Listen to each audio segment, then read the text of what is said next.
எனக்கு அன்பான தேவனுடைய பிள்ளைகளே, என்ன கோரி அப்படின்னு சொல்றதுக்கு மன்றாடுகிறவனின் தாடை எலும்பு அல்லது மன்றாடுகிறவனின் நீரூற்று என்று அழைக்கப்படுகிறதாம்.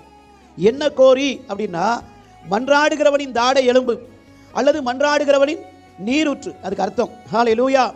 எனக்கு அன்பான தேவனுடைய பிள்ளையே, இதுவரையிலுமா இவங்க வாழ்க்கையில் மன்றாடி மன்றாடி ஆண்டவரே இது இப்படி இருக்கு இது இப்படி இருக்குன்னு மன்றாடிட்டு இருந்தல்ல, இனி முதற்கும் வாழ்க்கையில் நீ மன்றாட வேண்டிய வேலையே இல்லை. கர்த்தர் உனக்கு ஒரு நீரூற்றை திறக்கிறார், உனக்குள்ளே ஒரு ஜீவ ஊற்றை திறக்கிறாரு. அதை நீங்கள் மட்டுமல்ல, உங்கள் சந்ததி சந்தானங்கள் அதை பருகும். கர்த்தருடைய ஆசீர்வாதம் தலைமுறை தலைமுறையாய் நிற்கும். ஹல்லேலூயா.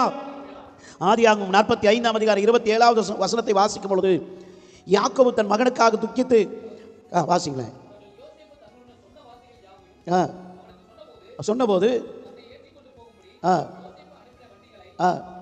அவன் கண்டபோது அவனுடைய ஆவி என்ன செய்ததா? உயிர்த்தது. ஹல்லேலூயா.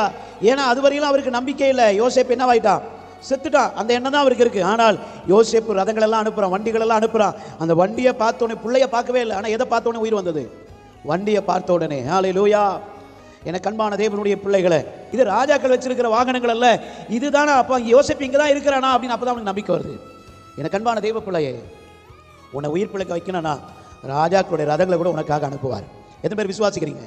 நம்ம அறிவு கெட்டாதுங்க.